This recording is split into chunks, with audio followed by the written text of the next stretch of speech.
Shalom saudaraku. Amsal 4 ayat 23 berkata, jagalah hatimu dengan segala kewaspadaan, karena dari situlah terpancar kehidupan. Seperti apa hati kita, itulah hidup kita. Bagaimana hidup kita ditentukan oleh hati kita. Hidup kita adalah cerminan dari hati kita. Karena itu hatimu adalah hidupmu. Your heart is your life. Itu sebabnya perlu dijaga dengan kewaspadaan. Apa sih yang ada di hati kita sehingga kita harus jaga dengan waspada? Hati kita adalah sumber sukacita kita.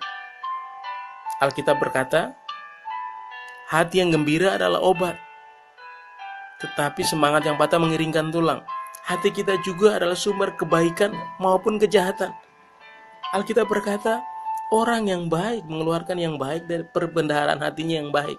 Orang yang jahat mengeluarkan yang jahat dari perbendaharaan hatinya yang jahat.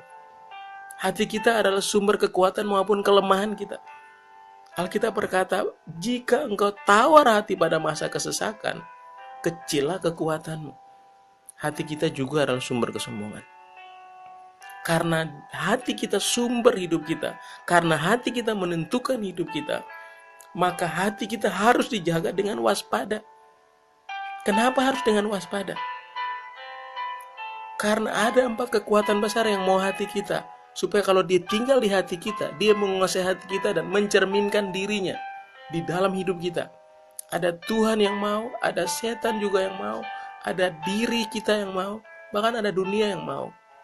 Kalau diri kita menguasai hati kita akan menjadi orang yang egosentris. Kalau dunia menguasai hati kita, maka kita akan hidup secara duniawi. Kalau setan menguasai hati kita, maka kita akan menjadi manusia dengan kelakuan si jahat. Kalau Tuhan menguasai hati kita, maka kita akan menunjukkan Tuhan dalam seluruh keberadaan hidup kita. Itu sebabnya perlu dijaga dengan waspada.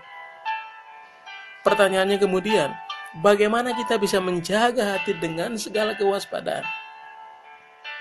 Ada 2 cara yang Alkitab kasih tahu buat kita. Yang pertama, berikan hatimu kepada Tuhan.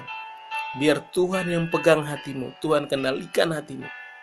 Maka ketika dia menguasai hatimu, dia akan menjaga hatimu dan akan mencerminkan dirinya di dalam perkataan, pikiran, dan perbuatanmu. Sebab Alkitab berkata, ketika Tuhan menguasai hati kita, maka dari dalam hidup kita akan mengalir aliran-aliran air hidup, yaitu Roh Kudus. Dan yang kedua, taruh firman Tuhan di dalam hatimu, supaya reaksi kita terhadap apapun, siapapun, situasi apa saja adalah reaksi berdasarkan firman Tuhan. Jaga hatimu. Tuhan Yesus memberkati.